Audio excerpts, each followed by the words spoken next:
people like me. You need people like me so you can point your f***ing fingers and say, that's the bad guy. That's the bad guy. That's the bad guy. That's the bad guy.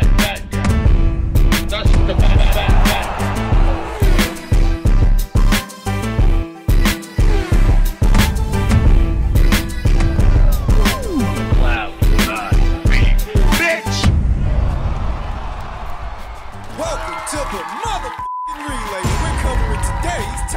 Okay, we'll start with this. It's official. Boxer has already scheduled Lauren Price, unbeaten Lauren Price's next fight. Lauren Price, the Olympic gold medalist that campaigns in the women's welterweight division. Good bit of promotion and development, getting Lauren back out there in a jiffy. Yeah. She was in action not that long ago, a little over 2 weeks ago in France opposite the ring, Naomi Mans. She won a points decision. And that was on the undercard of Tony Yoka versus Carlos Takam. Lauren is set to make her next in-ring appearance on the undercard of Joshua Buatsi versus Stipien, Joshua Buatsi's boxer debut. Lauren's one of several fighters that have been added to that card. Lauren Price, Tyler Denny, Ben Whitaker. Amateur standout Ben Whitaker. He's a kid that shows a lot of promise. As does Lauren Price. In terms of promotion and developing these young athletes, these young fighters, Ben Shalom has to offer up more than just announcements. He's got to be able to mold these fighters into marquee attractions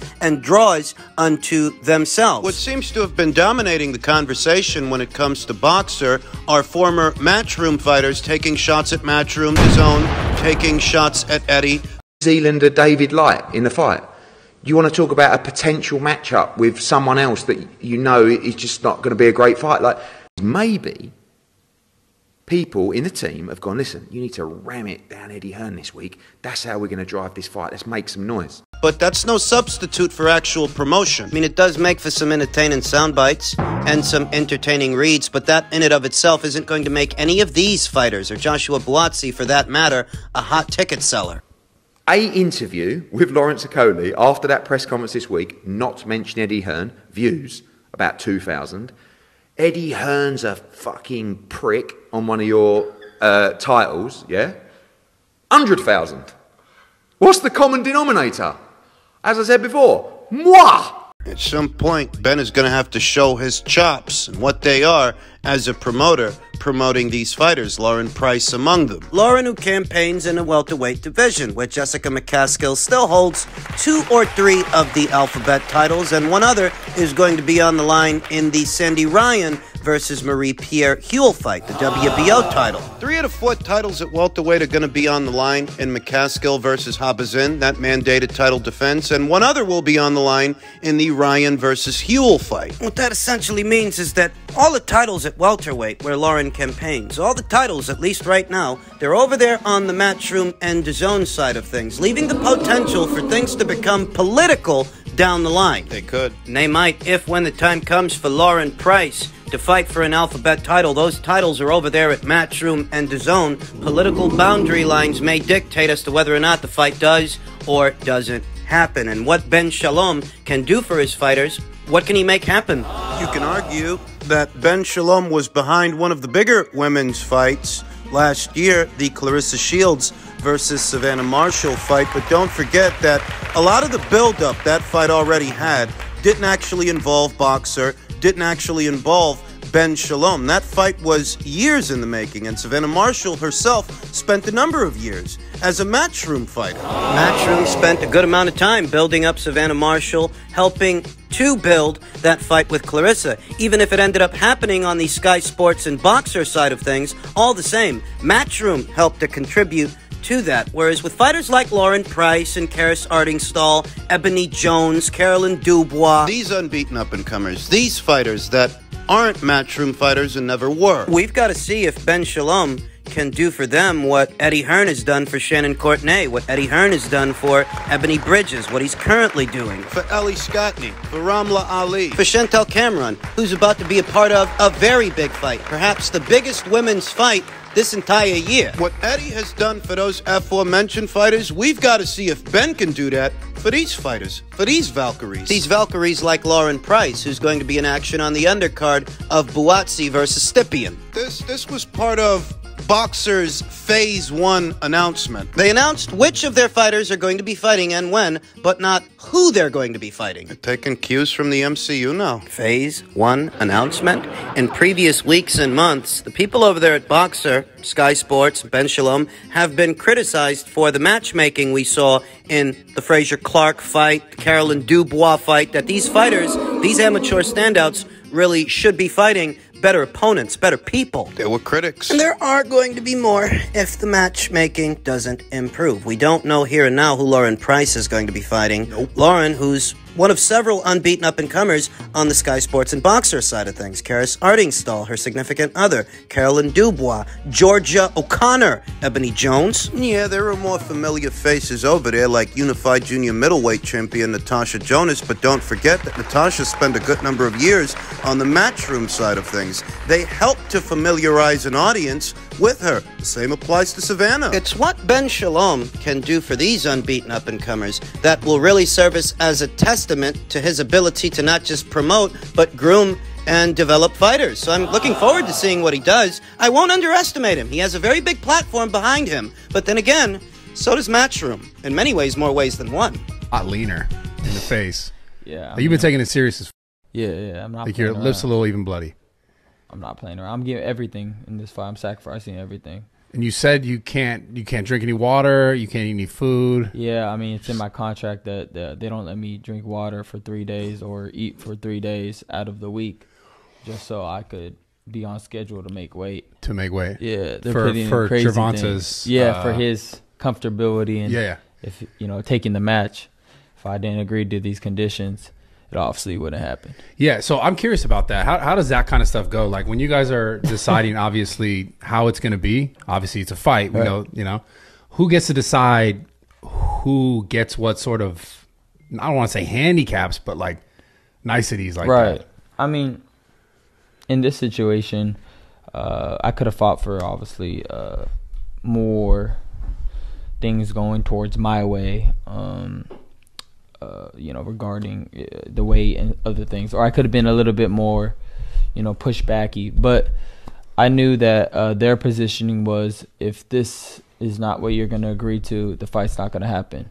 These sound bites by way of Ryan Garcia were making the rounds yesterday, and they seem to have created a lot of confusion. A lot of people took the sound bites at face value when Ryan was being sarcastic. He said, "I'm going to clear the air. Yes, there were a lot of stipulations regarding the fight that I agreed to, because I hunted him down and he wasn't going to fight unless I did. The weight, I'm going to make it easy. It was a joke on a podcast that people couldn't sense. They are so mad, I already won." The whole thing about him not being able to eat 3 days out of the week, that was a joke. But some people, they took it seriously. Leonard Ellerby responded to Ryan Garcia's joke saying, "Bro, stop all these lies about weight drain, rehydration that Tank made you do. For starters, this was an agreement between his manager and your manager, and you agreed to everything. I sent to Golden Boy. Tank ain't request shit. He just wants to beat your ass." What do you mean Tank didn't request it? Tank is on camera confirming that he asked for these weight clauses, these weight stipulations. He's a bigger fighter. He's a bigger fighter, and he's only growing. Why would I fight somebody that's already... You see how he was coming from like 170s, 180. Why would I try to, not have a rehydration clause in that, so he could go back up to 150, 160 around the time we fight? No, I'm not.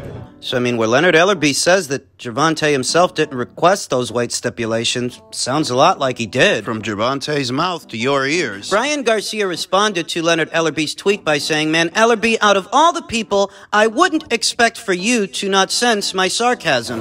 Truth is, y'all didn't want to fight. Yeah, I made a joke kind of running off the stipulations, but y'all are weak, and the whole world knows it. I'm dropping your guy. That's it." We know who these weight stipulations cater to. At minimum, we know whose side would have wanted them, and it doesn't communicate strength that you want these weight stipulations in play for Ryan, who is little more than just a prospect. It doesn't communicate strength or confidence. What it communicates is that you want to handicap him beforehand so the fight is easier for Gervonta. But this is not an established fighter or an established champion at either lightweight or super lightweight. You know, Ryan isn't to Gervonta what, say, Chad Dawson was to Andre Ward. Donnie Lalonde was to Sugar Ray Leonard. Ryan Garcia is barely a contender. Leonard Ellerbe responded to Ryan Garcia by saying, LOL, bro, I sent to office to your promoter. Does that sound like somebody not wanting to fight? Check with your promoter. We got receipts. Bottom line is, you're going to get exactly what you want on the 22nd of April.